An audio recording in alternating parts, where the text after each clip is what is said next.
Ang susunod na programa ay nagpapatuloy dahil sa ating mga partners and supporters ng Greg Durante Ministry.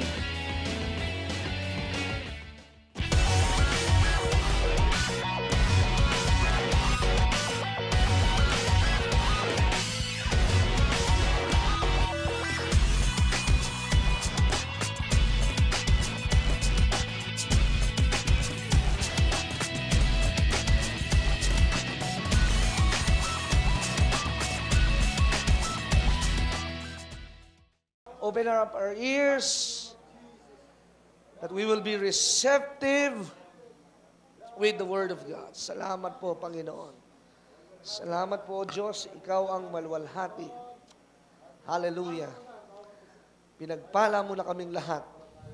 Praise God. Sa pangalan ni Jesus. In Jesus' name. Palakpakan po natin ang ating Panginoon.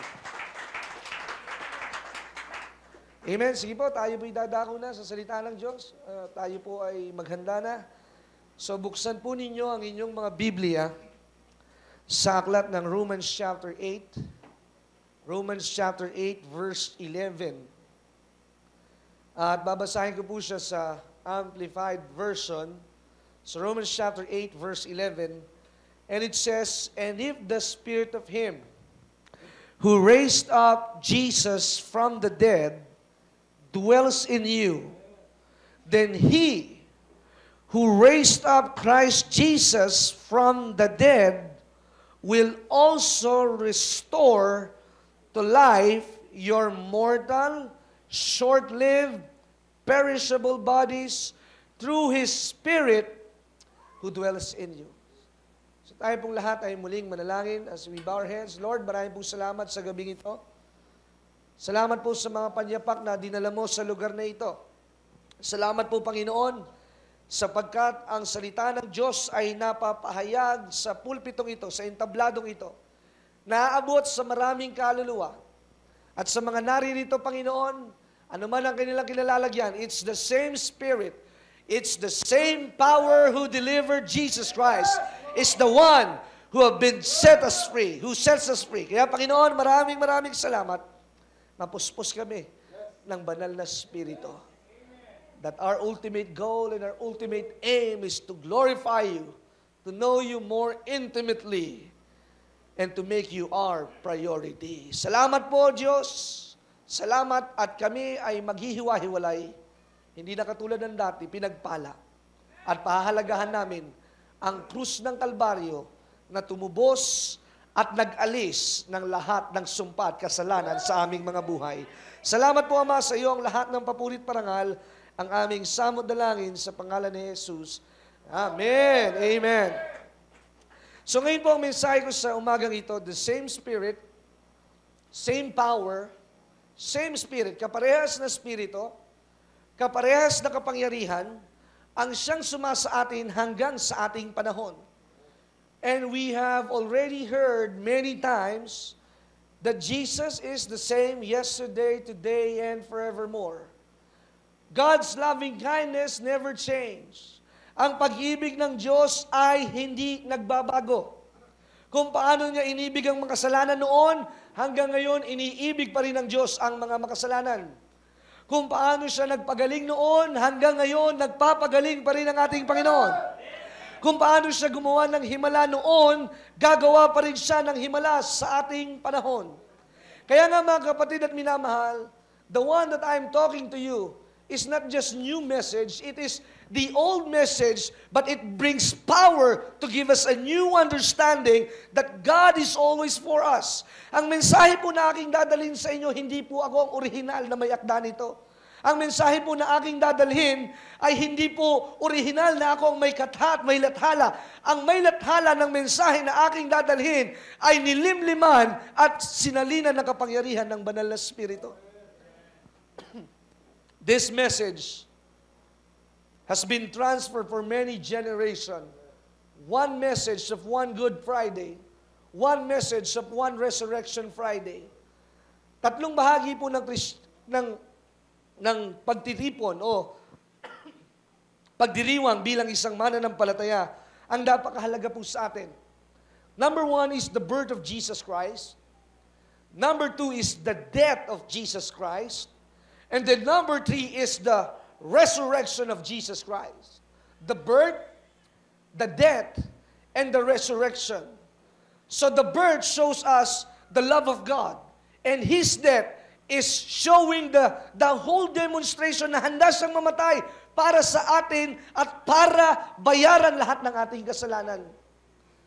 Meron pong isang artikulo na si Queen Elizabeth ay bumisita sa Amerika. At pagpunta po niya sa Amerika, nakasakay po siya sa kanyang private jet o sa kanyang private airplane. Siya po ay may dalang 2 kasuotan para sa pakikipaglibing, baka sakaling may mamatay na politiko sa Amerika. Meron din siyang 2 kasuotan na gown para sa pag-attend sa pagkasal. At meron din siyang 4 na gown para sa mga special gatherings, sa mga special speaking engagement, at napakarami pa ng kanyang mga kasuotan na nakalagay sa kanyang maleta. At bukod pa po doon, nakapila ang lahat ng kanyang mga katulong at lahat ng kanyang mga serbidora. May kasama siyang mga sundalo at mga security forces. At batay po sa report ng isang newspaper, si Queen Elizabeth nung bumisita sa Amerika ay gumastos ng kulang-kulang na $2 milyong, $20 million. Napaka-expensive ng pagbisita ng isang reyna mula sa London papuntang Amerika. At kung ang reynang natural ay gumagastos ng ganito kalaki, hindi kaya yung ating Ama na kataas-taasang Diyos ay kaya ding pantayan ang ginastos ng reynang panlupa na ibinigay niya ang kanyang kaisa-isa't bugtong na anak upang ikaw ay ihangos sa kasalanan at sa putik ng karumihan. Hindi na dapat tayo mabuhay sa sumpa, hindi na dapat tayo mabuhay sa kalungkutan, sapagkat tayo'y pinalaya na ng ating Panginoon. The Bible says, whom the Son set free is free indeed. Jesus is not dead. He is alive. Kaya nga nalulungkot ako, after ko pong pumunta sa isang shooting ng taping ng broadcast na akin pong sisimulan sa television noong last Thursday. Galing po ako ng Carmona, Cavite, at pagbabago po doon sa lugar, nakita ko po ang maraming mga kabataan, ang maraming tao na kung saan ay kumpul-kumpul at naglalakad at tinatawag na sila ay magkakaroon ng alay lakad at papunta sa mga iba't ibang iglesia. Marami akong nakita sa Facebook na ilan sa aking mga kaibigan nagbibisita iglesia. At kailangan daw silang magkaroon ng 7 simbahan na mabisita para sila ay magkaroon ng kakaibang karanasan sa araw na yon. My friend, dear brothers and sisters, hindi mo na kailangang magbisita iglesia sapagkat ikaw ang iglesia ng Diyos. Ikaw ang templo ng Diyos. Sa iyo nananahan ang banal na Espiritu. So our whole duty is to make our body as a living sacrifice. God doesn't want to live in a man-made temple. He wants to live in our hearts. And if you want God to dwell in your hearts, sin has no place in our lives and in our midst. Walang puwang ang kasalanan sapagkat yung kapangyarihan na nagtagumpay sa ating Panginoon, yun din ang kapangyarihang nasa sa atin. Jesus was tempted in the wilderness. Jesus was tempted many times in the mountain. And when He was in the fasting mode, siya po ay tinukso ni Satanas. But the devil cannot cheat God. The devil cannot tempt God because He has the power of the living God. Hindi po siya natukso. Sapagkat bago po siya sumubok o isugos sa labanan, He was anointed and He was baptized. The Bible says, the Spirit of the Lord is upon Him. And that same Spirit is upon you and me. Amen. That same Spirit, if you will make it a point that the Spirit of the Lord is upon me, ibig sabihin, ang nasa akin ay mas makapangyarihan at yun ang maglalakip sa akin upang makagawa ng mga bagay na kamangha-mangha. You are not too old for God, for you to be used by God. And you are not even too young or you are not even too broke para hindi na magamit ng ating Panginoon. When God chose you, He will put up the right skill, right talent, and right ability so that in Him you can do all things through Christ who gives us strength. Kaya nga, it is the same Spirit. Jesus died for a couple of hours or a certain point of time. And Satan was rejoicing. He thought in his mind, natalo niya ang ating Panginoong Yesus. Pero no. Nothing could ever separate us from the love of God. On a Black Saturday, it was so silent because they are in the midst of the prophecy into fulfillment. Nasa kalagitnaan sila ng pangako patungo sa katuparan. Ang mahirap po kasi, nandun ka na sa kalagitnaan, bigla kang nag-alinlangan. I like the story of the family of Lot. They have been delivered from Sodom at Gomorrah. Pero yung asawa ni Lot, he could not resist to look back in his old place. Pag inialis ka na ng Diyos sa lugar na maraming adik, inalis ka na ng Diyos sa lugar na maraming mangungutang, don't look back. Because God has already assigned a better place for you.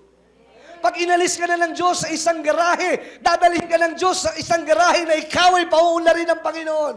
Na doon ay walang pwedeng makapigil, walang pwedeng makapanira, because God put you in that place. And when God put you, He will bless you. He will bless you. He will bless you exceedingly abundantly above what we expect.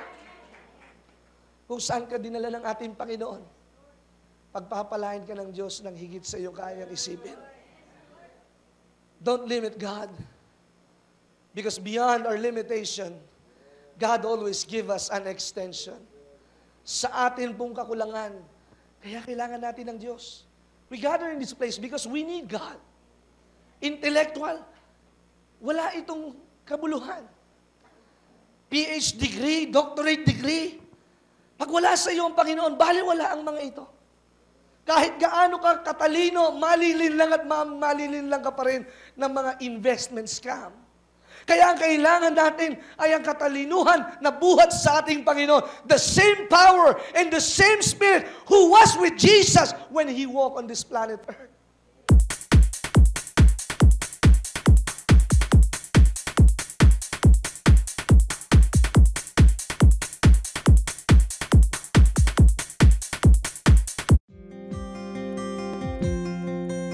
Marami pong salamat sa inyong patuloy na pagkakaloob at pagsuporta sa mga misyon na inaabot ng ministeryong ito.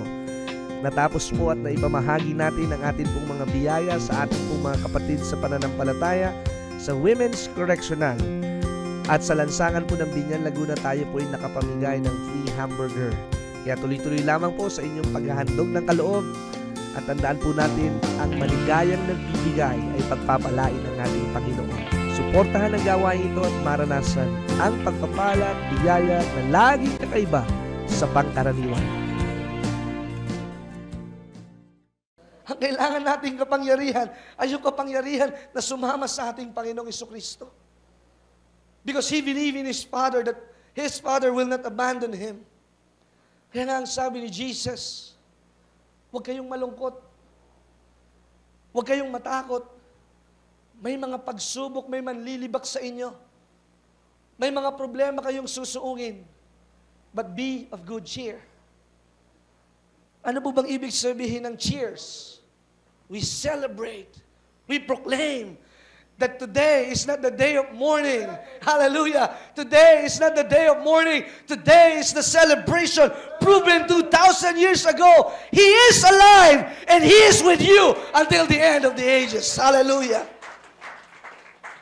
Let us cheers for Jesus. Amen. Di ba pag nagtotos, nag-cheers, iniaangat po natin at tayo masayang-masaya sa bagong kasal at sa bagong inaugurasyon, bagong dedikasyon ng isang bagong gusali o ng isang bagong kumpanya. We are rejoicing. Kaya nga ang sabi po ni Nehemiah, don't be grieved, but shout, eat the fat and drink the sweet, for the joy of the Lord is our strength. Don't magnify your sickness. Magnify God. Huwag mong parangalan ang iyong sakit. Huwag mong sabihin na ito'y minana mo sa iyong anak, sa iyong mga magulang at sa iyong anak ay ganito rin ang kanilang magiging sakit. Ang sabihin mo, ang mamanahin ko ay yung pinagbayaran na ng ating Panginoon. I am for long life and I am for a blessed life. Because Jesus paid it in full. Binayaran na po ito ng ating Panginoong Hesus ng buong buo. If we only need an information, God will only give us an educator. If we only need an invention, God will only give us an inventor. If we only need financial analyst, ibibigay lamang sa atin ng Panginoon ay mga economist, mga marketing strategist. If we only need a treat for our teeth, He will send a dentist. He will send a doctor. Kung tayo mayroong problema ng kaunti sa pag-iisip, God will send a psychologist. Pero hindi lamang yon ang ating kailangan.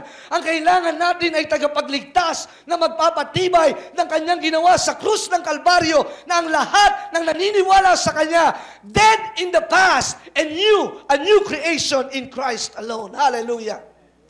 Patay na sa nakaraan, ngunit buhay sa bagong plano at kabuuan ng nais ng Diyos sa ating mga buhay. God knew we need a Savior that who can save us. God knew that we need more than money could ever buy. Alam ng Diyos na mas kailangan mo ang kapayapaan kaysa sa pera na nauubos at pwedeng mawala at pwedeng mag-devaluate. Kaya nga alam ng Diyos na kailangan natin ng ating Panginoong Hesus. Oh mga kapatid, at my age, I've been experiencing the true meaning of life that apart from Him, you cannot do anything.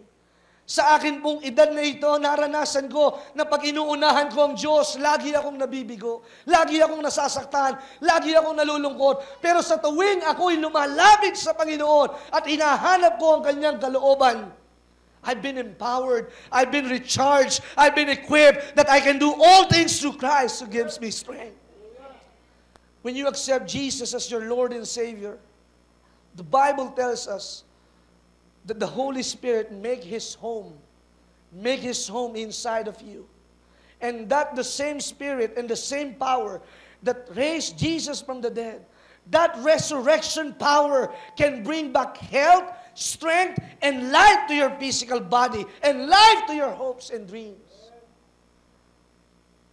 Yung Espiritu na bumuhay sa ating Panginoong Hesus ay siya ding Espiritu na magbibigay sa atin ng kalakasan. God will lead us into the right path. So John chapter 11 verse 25, Jesus said, I am the resurrection and the life. And the one who believes in me will live even though they die.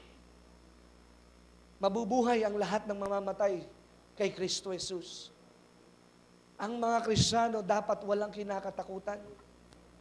Ang mga Kristiyano ay iisa lamang ang dapat kinakatakutan at ito ay ang ating Panginoong Hesus. Dadalhin ko po kayo sa aklat ng Isaias, Kabanata 11. At meron pong tinatawag na 7 spirits of God. Yes, there's only one spirit, but there are attributes, there are characteristics, there are things that we must know na magdi-describe kung ano bang napapaloob sa isang espiritu ng Diyos. Iba po yung fruit of the Spirit at iba po yung 7 spirits of God. Yung fruit of the Spirit, ito po yung bunga sa atin na pag tayo na bago, yun ang lalabas. Pero yung 7 spirits of God, it is His divine nature. It is His divine characteristic. Sa Isaiah chapter 11, verse 1, samahan niyo po ako.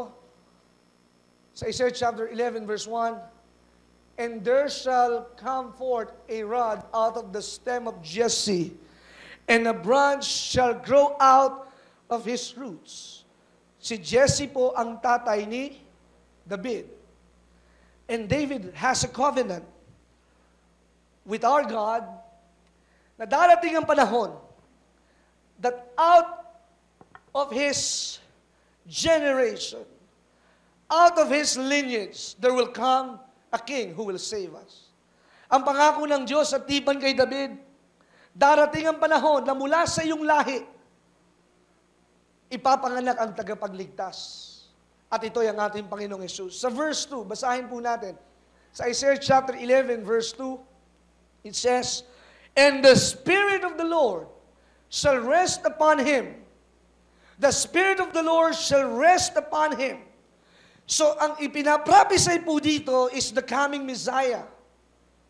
The coming Messiah who will restore the fellowship that was lost. Kaya tayo po ay nawala sa kapangyarihan dahil sa kasalanan ni Adan. We lost our dominion, we lost our power, we lost our authority because of sin. Tingnan po ninyong maigi. The Spirit of the Lord shall rest upon him. Ang Espiritu ng Diyos ay mamamahinga at mananatili sa kanya. Pag sinabi pong rest sa Tagalog, magpapahinga, mananatili at magtatagal at hindi naaalis. Ibig sabihin, it will be embedded forever, it will stay forever. Kaya si Jesus na napuspos ng banal na Espiritu, na katulad nating katawan ng tao, ay nagpatibay at nagpatunay, makakatanggi ka sa lahat ng pakanan ng kaaway. Because the grace of God equips us to say no to the devil and always yes to Jesus. Ang biyaya ng Panginoon ay nagbigay sa atin ng kapangyarihan na tanggihan ang mga bagay na hindi nakakalugod sa Kanya at makapamuhay ng laging tama sa Kanya. The Bible says, His words are not a burdensome. Ang kautusan daw po ng Diyos ay hindi mabigat na sundin o hindi mahirap sundin. Kaya kailangang maunawaan po natin itong 7 spirits of God. Number 1, the spirit of wisdom. Number 2, the spirit of understanding. Number 3, the spirit of counsel. Number 4 is the spirit of might and the spirit of knowledge and the spirit of the fear of the Lord. And his delight shall be in the fear of the Lord, and he shall judge by what his eyes see, or decide dispute by what his ears hear. So kapag ka nasa iyo ang Espiritu ng Diyos, you will decide and you will judge what you hear. So kung alam mo na nakakapagbigay sa iyo ng kalakasan, yung iyong pinakikinggan, paniniwalaan mo ito. Sabihin mo sa iyong katabi, pag nakakapagpalakas sa iyo, paniwalaan mo. Amen. If it energizes you and it empowers you, listen and believe and walk by faith, not by sight. Blessed are the doers of the word. Amen. Faith without work is dead. Hallelujah. Kaya kung naniniwala ka na ang Diyos ay Espiritu at siya'y nagkatawang tao at ang Espiritong ito ay nasa lahat ng dako at nasa lahat ng iwe-welcome ng ating Panginoon. Jesus said, you will worship me not only in this mountain, you will worship me in spirit and in truth. And the truth shall set us free. Who is the subject of the truth? Jesus Christ. He is the only good on the Good Friday. He is the only good that we have ever known. Amen. Hallelujah. Huwag mong iaasa ang iyong kaligtasan sa kaninong organisasyon at sa kung saang simbahan. Iasa mo ang iyong kaligtasan sa ating Panginoon. At pag naitaas ang ating Panginoong Hesus, dadagsa ang laksalaksang kaluluwa na magtitiwala sa ating Panginoon. Hallelujah! Palakpakan po natin ang ating Panginoon. Jesus is only the reason why we gather in this place. I am not a good speaker and I know that. God is the good speaker who is just using me. Ang Diyos pa rin ang magaling. Maring may magsasabi sa'yo, ang galing ni Pastor Kenneth. Marami na magsasabi, mas magaling yung ama, mas magaling yung kapatid, mas magaling yung kapitbahay na simbahan. The only good is our God. Kaya kapag kayo nakapokus sa ating Panginoon, yung mga flaws, yung mga kakulangan, medyo late nagsimula, medyo wala yung ganito. Pagka ikaw ay sa Diyos nakapokus, hindi mo hahanapin yung wala sapagkat ang Diyos ang magdadagdag kung anong wala. At yung meron, pagpurihan mo at pasalamatan mo ang ating Panginoon. In everything we should give thanks. Kaya nga, grave could not hold him. Death could not contain him. The forces of darkness could not stop him. And on the third day, and it was a Sunday, alam niyo po, recently, ang daming kumokontra. Sabi nila ang Christmas daw, hindi daw December. Sabi ko sa mga taong to, mga walang magawa. kesyo, it's a pagan practice. If they have research, hindi daw ganito yung panahon kasi nung ipinanganak daw si Jesus ay buwan ng Abril. At ngayon naman, may lumalabas na pagan practice daw ang Holy Week. Sabi kong ganyan, maraming gumugulo sa ating mga pananampalataya. Tandaan po natin, hindi po natin kailangan ng husay at talino at suggestion ng tao. Ang kailangan natin ay paniwalaan kung sino ang nasa puso ng tao.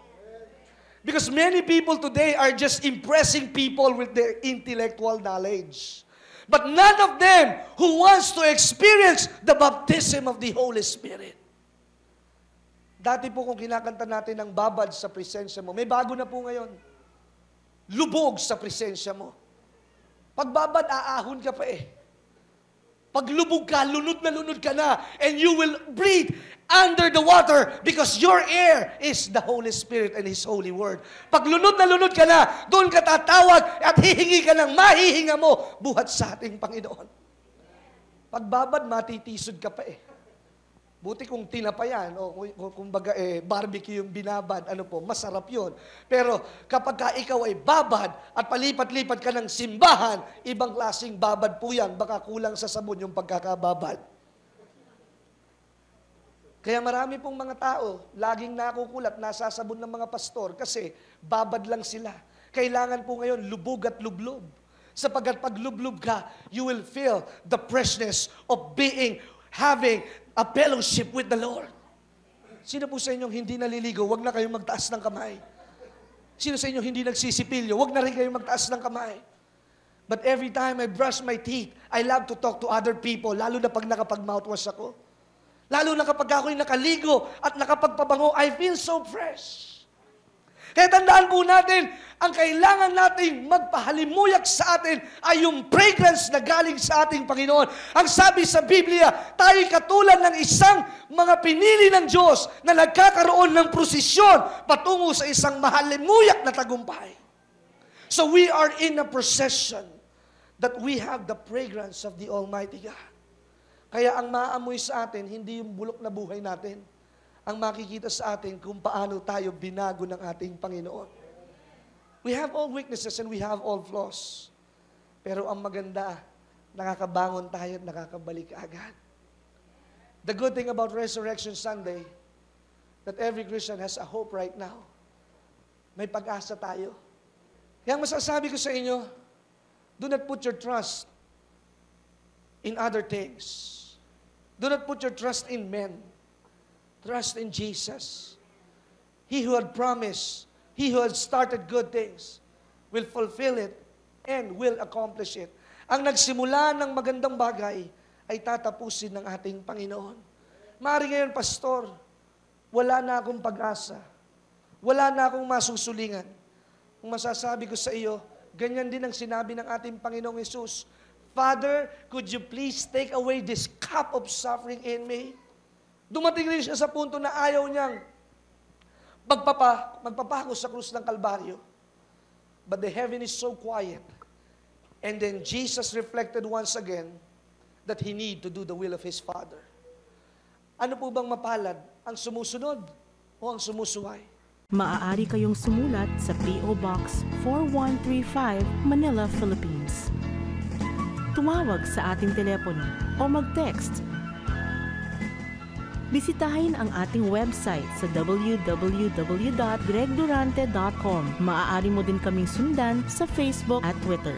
Malugod naming inaanyayahan ang lahat na makadalo tuwing araw ng Biyernes sa aming revival at tuwing Linggo upang sumamba sa Panginoon.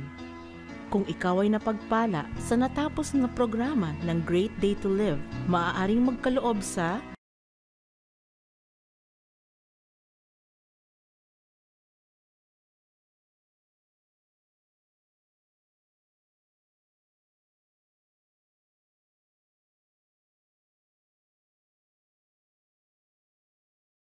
Tandaan po natin, ang katiting na pagsuway ay katulad din ng malaking pagsuway. A little yeast can make a whole leavened bread. Ang isang amag o ang isang yeast ay makakapagbigay ng ingredients para makagawa at makapagpaalsa ng isang tinapay. Kaya nga, para masumpungan natin lagi ang katapatan ng Diyos, Panginoon, ang aking buhay ay sa iyo. Every time I preach, minsan nga mga kapatid, just want to be honest, there are times, pag ako'y nagpipreach sa congregation, sa ating church, sabi ko sa kanila, at the back of my mind, pag nangangaral ba ako, may napapagpala ba? May nababago ba ang buhay? Kasi minsan, I've been preaching and preaching, pero pagkatapos ng gawain, punong-puno ang kongregasyon, nag-uuwian na. Wala man lang bumabati sa akin, Pastor, nakaka-bless. Walang bumabati sa akin. Sabi ko gano'n, alalakas naman mag-amen.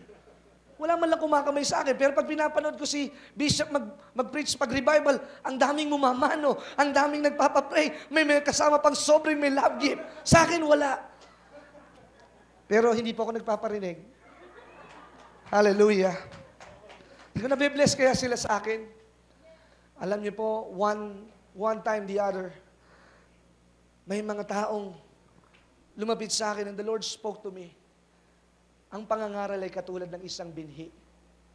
Inihahasik yan at hayaan mong ang Diyos ang magpatubo nito.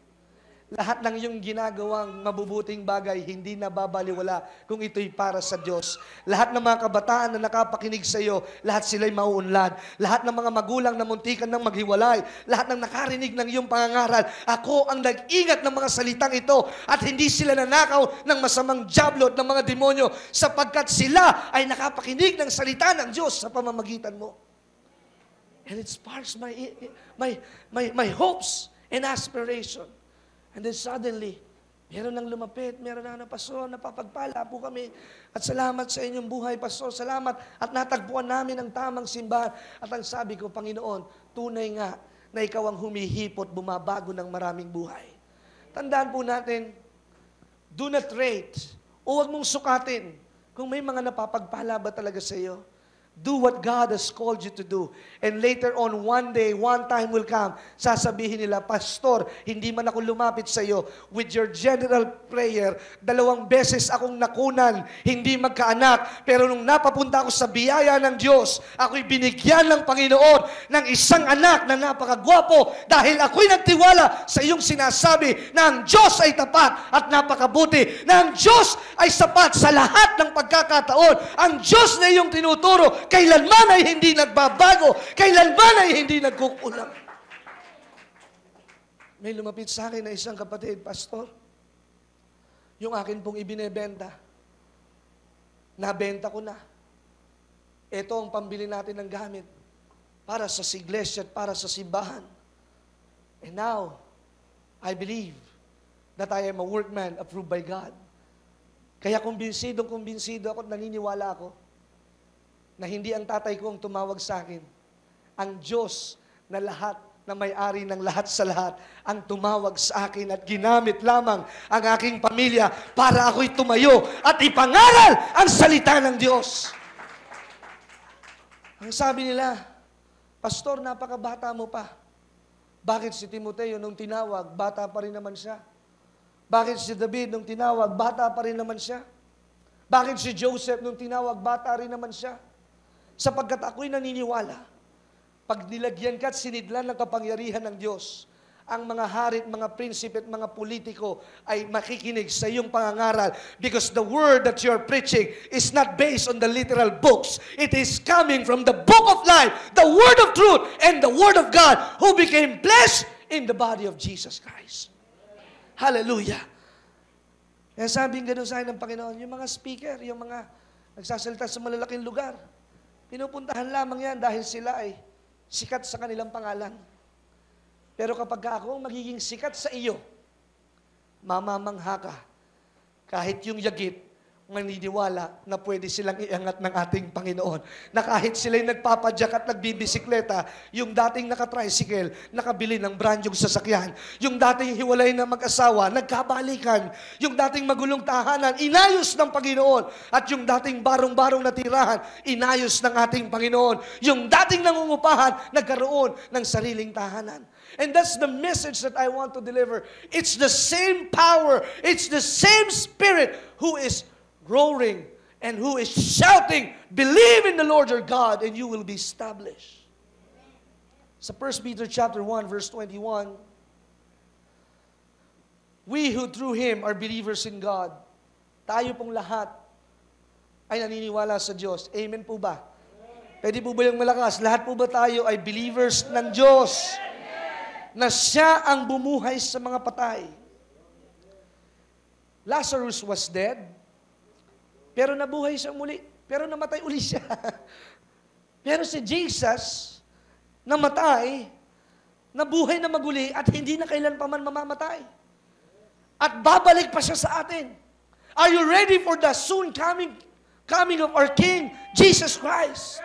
No more tears, no more fears, no more crying, no more pain, no more heartaches. Because when you are with Jesus, you will be full of peace. Darating na po yung araw na yon. And as we approach in that wonderful, glorious days, pabibilisin niya po. Kanina may nagpatotong isang kabataan. Umiiyak pa siya. Sabi niya gano'n, papasalamat ako sa Diyos.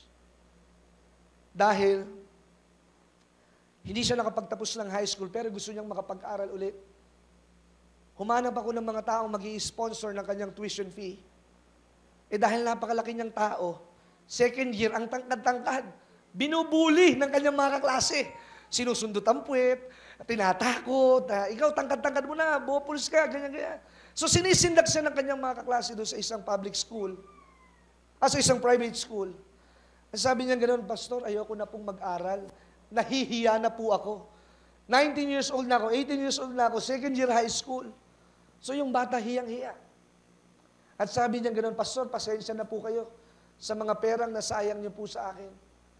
At ang sabi ko sa kanya, it doesn't matter. Ang mahalaga, sumubok tayo. At yung bata, nawalan na ng pag-asa na siya ay makakapagtapos ng pag-aaral. But 2 years ago, pumasok po yung acceleration test sa Laguna. On the first try, he failed. Sabi niya, hindi na talaga ako makakapagtapos ng pag-aaral. Kasi ako'y pasaway, ako'y makulit, ganyan, lagi ako napapagalitan ng aking mga magulang. But on 2012, he tried another try. But this time, sinubukan niya ang ating Panginoon. Nag-exam siya, nagpa-pray, sumasama siya sa Don't Watch Prayer, hallelujah. And then nung nag-assign sa prayer mountain ng 7 days, Monday to Monday, umakyat siya sa prayer mountain, and he keep on claiming and claiming. Susubukan ko yung sinasabi ni Pastor, na manalig. At yun nga ang kanyang ginawa. Iniiyak niya sa Panginoon nang lahat ng nang-aapis sa kanya ay mapapahiya. I love this word, God has always the final say. Ang Diyos lagi ang may huling hudyat. Ang tinuldukan ng Diyos, walang pwedeng makapagdagdag. Ang binuksan ng Diyos, walang pwedeng makapagsara. Ang pinatnubayan ng Diyos, walang pwedeng makaalis ng pagpapalang ito. And then, last week, we received a good report. At ang sabi niya ganoon, Pastor, tunay nga pong napakabuti ng Diyos, umiiyak pa siya. At kanina nagpatotoo ulit siya sa kongregasyon at siya umiiyak. Sabi niya ganoon, Pastor, napakabuti ng Diyos. Alam na naming matagal. Alam na naming matagal na napakabuti ng Diyos. Pero sabi niya ganoon, ngayon po nakapasa na po ako. Sa halos kumulang na 850 na nag-test, pang 850 po ako, Pastor. Sabi ko, buti hindi ka kinagat ng langgam. Kung kinagat ka ng langgam, baka nakabitaw ka na. Pero nakita ko po mga kapatid, ang 4 na taon na pag-aaral sa sa secondary level, sa 3 oras lamang na pag-exam ng acceleration test, pwede ka nang maging first year college. At yun po, ang tawag doon ay biyaya ng ating Panginoon. Some might take it 4 years, pero ang anak ng Diyos, 3 oras lamang nandoon na sa pangako ng ating Panginoon. 3 oras lamang nandoon na sa katuparan ng biyaya ng ating Panginoon. Hindi po ito patotoo ng ibang tao. Patotoo po ito ng sumusunod sa atin sa pakikinig at nananalig na buhay ang ating Panginoon. It was not just the other story of American preacher. Hindi po ito istorya ng isang Amerikanong mahusay na mangaral at malaki ang simbahan. Ito po'y patotoo na nangyayari sa ating simbahan na ang Diyos ay gumagawa ng himala. Ang Diyos ay nagbibigay ng pag-asa at ang Diyos ay totoo sa kanyang pangako. Hindi sa katulad ng tao na nagsisinungaling, sa Diyos na marunong tumupad ng kanyang sinabi. Pag sinabi ng Diyos, mga kapatid, gagawin niya ito. Do you hear what I'm saying? Pag sinabi ng Diyos, gagawin niya ito. And you are next in line. Sabihin mo sa iyong katabi, you are next in line. Sabihin mo sa iyong katabi, ikaw na ang kasunod, ikaw na ang kasunod. Sabihin mo sa iyong likodan, ikaw na ang kasunod. Hallelujah. You are next in line, you are next in line. Hallelujah. The old history ends with the cross. But our new history begins with the resurrection. Noong unang panahon, sa lumang tipan, they thought that God is always an angry God. They thought that God is hard to reach God. Salamat po sa bagong tipan, that anyone can come boldly to the throne of grace. Salamat sa bagong tipan, lahat tayo kahit gaano man kasama, we can experience the Damascus Road. We can experience the exchange and transformation. Sapagkat yung krus ang nagsara sa sumpa ng nakaraan at sa sumpa ng kahirapan.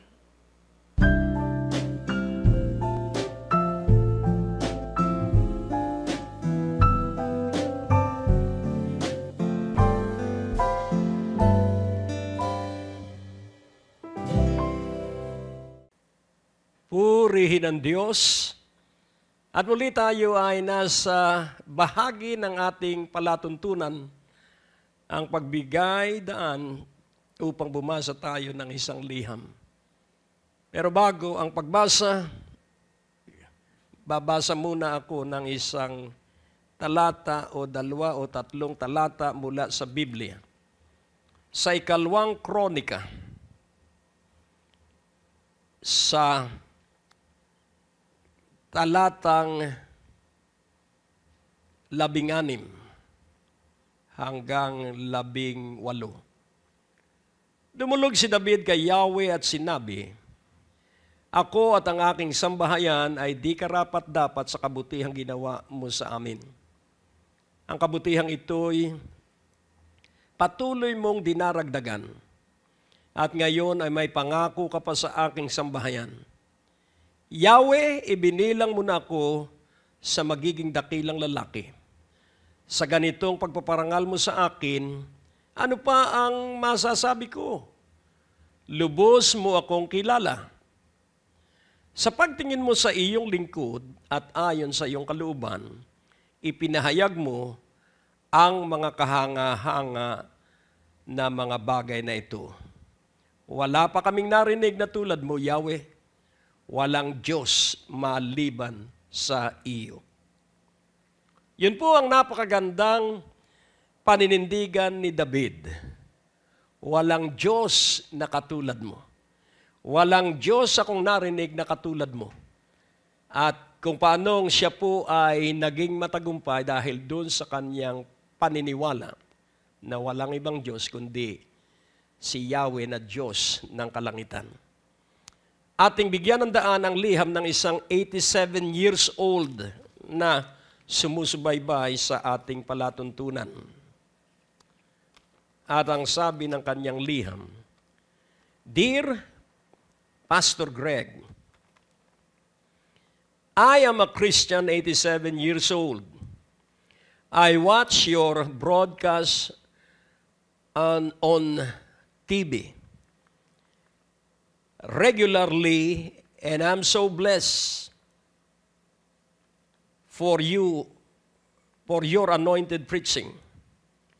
Your wonderful teaching have enriched my spiritual life. I feel so blessed, and I thank the Lord for giving me long life, and all is well with me. I am all alone in the house with a maid for the family of 2 sons and now living abroad. one in US and one in Canada. They are all Christians, blessed by the Lord. I am sending 3,000 pesos to your Prayer Mountain building as a love gift for your ministry. Please remember me in your prayers. Continue to be a blessing to your numerous viewers. I speak blessings to you and your ministry. Sincerely, Mrs. Paquita of Baisa, Novaliches, Quezon City. Nakatutuwa sapagkat inaabot ng Diyos bata, kabataan, matanda. At ito ay nagpapahayag na ang salita ng Diyos ay para sa lahat ng gulang. At ang salita ng Diyos ay para sa lalaki man o sa babae, matanda o bata. Kaya't bago ako manalangin para sa mga katulad ni Sister Paquita, sa kanyang gulang na 87 years old at siya nag-iisa na sa buhay at balo, dadalangin ako para sa tibay at kalakasan na gawin ng Diyos ang kanyang pangako na maging kung puti na ang aming buhok at kami matanda na, hindi kami kaliligtaan ng Diyos. At kailangan po na tayo magkaroon ng pangitain tungkol sa langit. At kailangan po habang tayo ay umiidad, ay maging maliwanag ang ating pagtingin sa langit. Kaya't sa pagkakaisa sa layuning ito, na ang langit ay maging maaliwalas at maliwanag sa buhay ng bawat tao, wala pong makapipigil sa atin. Kaya sa sandaling ito, Sister Paquita, kung ikaw ay nanunood dahil sabi mo you are regular viewer. Kaya't ang mga katulad ni Sister Paquita na nandun na sa kanilang twilight years, O Diyos aming Ama, Ikaw ang nagsabi na kahit matanda na kami, hindi mo kami pababayaan. Ikaw po ay may pangako na hindi mo kami iiwan. Kaya si Sister Paquita at kasama ang libo-libo na katulad niya na nag-iisa na sa bahay, iyong abutin at lalong patibayin ang kaniyang pananampalataya at panatilihing malusog ang kanyang isipan at bigyan siya ng kakaibang kalakasang pisikal. Abutin mo ang libo-libo na nasa ganong edad at mula 60 pataas, abutin mo ang lahat. Patibayin mo sila, paunlarin mo sila, patatagin mo sila. At maranasan nila, katulad ni David, na ikaw ang magpapadakila sa bawat isa. Katulad ni David ay makilala ka ng bawat isa na ikaw lamang ang tanging Diyos at wala ng iba. Aming Ama, mag-alab ka po sa buhay ng lahat. At sa gayon, maging matibay at matatag ang bawat isa. Para po sa iyo, para po sa kalwalhatian ng banal at dakila mong pangalan at paglutang ng iyong katapatan. Sa pangalan ni Jesus. At ang bawat isa ay nagsabi ng Amen. Ang Diyos po ay napakabuti. At sa sandali at pagkakataong ito, nais ko pong ating maunawaan na kailangang kilalanin natin ang Diyos na nag-iisa siyang Diyos. Yun pong dalawang salita, so that. At kung magkagayon, kilalanin ninyo na ako ang Diyos ninyo. So that they will know that I am their God. Kaya kapatid, ang palatuntunang ito'y nagpapatuloy Dahil kinikilala ko na siya lamang ang Diyos. At nawa, ito rin ang maging panuntunan ninyo at paninindigan sa buhay. Kilalanin natin ang Diyos kahit tayo ay matanda na. At mapagpala po kayo ng Diyos. Salamat po, Sister Paquita. Mapagpala ka po ng Diyos. At sa pagkakataong ito, ako ay muling humahamon. Napakahalaga po ng inyong liham. Narito po sa aking harapan sa maliit na mesang ito ang ilan sa mga liham na kinuha ko at random at kumukuha ko ng bawat babasahin. Kaya dalangin ko na sa inyong pagbibigay ng sandali at oras para kayo'y gumawa ng sulat na patutuo kung paano na kayo'y pinagpapala ng Diyos sa pamamagitan ng programang ito. Nandyan po ang ating email address, ang Facebook at Twitter account. Nandyan po ang website address natin at nandyan po ang postal address natin at nandyan po ang ating mga text line. Magpahatid po kayo ng sulat at buhay na patutuo sa ginagawang kabutihan sa inyo ng Diyos. Iingatan ka ng Diyos at pagpapalain. Ang Diyos ay magiging mabiyaya sa iyong buhay at ang kapayapaan niya ay ilalakip niya sa iyong puso. Ikaw ay pinagpala, paunlarin mo ang iyong pagpapala. Katulad ni David, sabihin natin, hindi ako karapat-dapat, ngunit ikaw pa rin ay gumagawa sa aking buhay, O Diyos, para ako ay padakilain.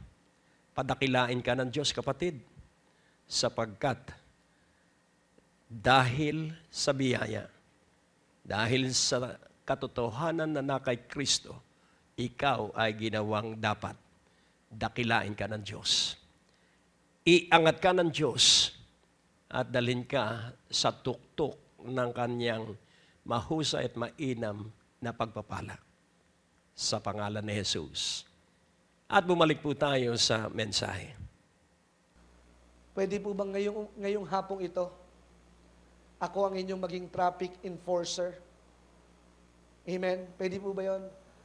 Ano po ba ginagawa ng traffic enforcer? Go, stop. Go, stop. Go, stop. Go, stop. Kaya ngayong hapong ito, ang lahat ng pagpapala ay aking pinapadaloy ng may buong pananalig na matikman ninyo ang hindi nyo pa natitikman. Masakyan ninyo ang hindi nyo pa nasasakyan. At matulugan ninyo ang hindi nyo pa natutulugan. At mahawakan ninyo ang hindi nyo pa nahahawakan. Oh, napakabuti ng Diyos! I turn on the floodgates of heaven to pour out the blessings that you need. Hallelujah. Let the blessing go. Let the blessing overtake you. Let the blessing of the Lord continue to follow you hanggang sa kahuli-hulihang paghinga ng ating mga buhay. Let the blessing of the Lord consume you. Let the blessing of the Lord saturate your life. Sapagkat ang pagpapala, bunga na lamang yan ng pagsunod natin at paniniwala sa ating Panginoon. In closing, we are cleansed. We have been delivered. Sabi po sa Bible, though your sins are as red as crimson, I can wash you as white as snow. So yun po ang purpose kung ba't namatay ang ating Panginoong Yesus. Grabe na ang kasamaan ng tao. Grabe na ang katigasan ng ulo ng kanyang bayan. Yeah, He taught a different way. That through this man named Jesus, katulad ng pangalan ng ating Panginoong Yesus, yun ang ating magiging access sa paglapit sa kanyang kaharian. He was delivered up for our trespasses and raised for our justification. Pinawalang sala na po tayo. Tayo po'y pinalaya na at pinakawalan na because the cross is the victory and the resurrection is our triumph. Cross is our victory. Resurrection, our triumph. Katagumpayan, ang triumph po, tuloy-tuloy na pagtatagumpay. Pag victory, nanalo ka na. Pero pag sinabing triumph, you are on the winning streak. Kung ang Miami Heat, naka-25 winning streak, na walang talo, pero natalo pa rin ng Chicago Bulls kahit wala si Derrick Rose. Pero naniniwala ako, ang mga mananampalataya, hanggang 100 years old, you can keep on winning, winning, winning, winning, because greater is He that is in us than he that is in the world. Sa akin pong pagtatapos, nais ko pong umawit, Inana Capella. Huwag niyo na po akong tugtugan, baka ako'y maging sintonado. Pero gustong-gusto ko po itong classic song. Ang sabi po sa awiting ito, at the cross, where I first saw the light, and the burden of my heart rolled away. It was there by faith I received my sight, and now I am happy all the day. At the cross, where I first saw the light, and the burden of my heart rolled away. It was there by faith I received my sight, and now I am happy all the day. Dahil kay Kristo, makakangiti tayong lagi at magkakaroon tayo ng tunay na kagalakan. Tayo pong lahat ay manalangin. Palakpakan po natin ang ating Panginoon. Glory to Jesus. Panginoon, salamat po that we have the same power, the same Spirit, the same anointing. How you have worked in the past, you're still working in our behalf. Kung paano ka po kumilos noon, kasama ka pa rin po namin kumikilos sa aming panahon. Salamat po sa simbahang ito na hindi ka namin nililimitahan. Salamat sa simbahang ito at kami maingay sapagkat hindi ka namin ikahihiya. Bakit ka namin ikahihiya? Ikaw ang nagbigay sa amin at nagtalaga sa lugar na ito. Kaya Panginoon, wala na kaming ibang hahanapin pa sapagkat nasa iyo ang lahat sa lahat. Ipagadya mo kami sa lahat ng masama at alam po namin na ang maninila ay laging nakaabang upang alisin ang mga binhi na kanilang napakinggan. Kaya Panginoon, put up a hedge of protection, put up a barriers. When the enemy will come like a flood, put up a barriers, put up a walls who will defend us against all the attacks of the enemy. Kaya Panginoon, maraming pong salamat. Bless each and every one of us. Kaya Panginoon, anuman po ang aming mga simpleng kahilingan o malaking kahilingan, make it come to pass in Jesus' name. Sige po, anuman ang inyong kahilingan, kagalingan para sa inyong apo, kagalingan para sa inyong mahal sa buhay, mga plano ninyo in the next 12 months, mga plano ninyo in the next 30 days. Lord, guide our steps, guard our hearts. Lord, renew our mind. Panginoon, bagi kaming maalab sa iyo at lagi kaming magkaroon ng kasiglahan sa iyo. Kaya Panginoon, maraming salamat. Pinupuri ka po namin, pinararangalan at pinasasalamatan. Ikaw ay Diyos na walang katulad, walang hanggan at walang kapantay. Salamat po sa iyong lahat ng papurit parangal. Ng aming samot na langin, sa mainam at matamis na pangalan ni Jesus, ang lahat ng may hiningay magsabi na, Amen. Palakpakan po natin ang ating Panginoon. May mga na-miss ka bang broadcast ni Pastor Greg?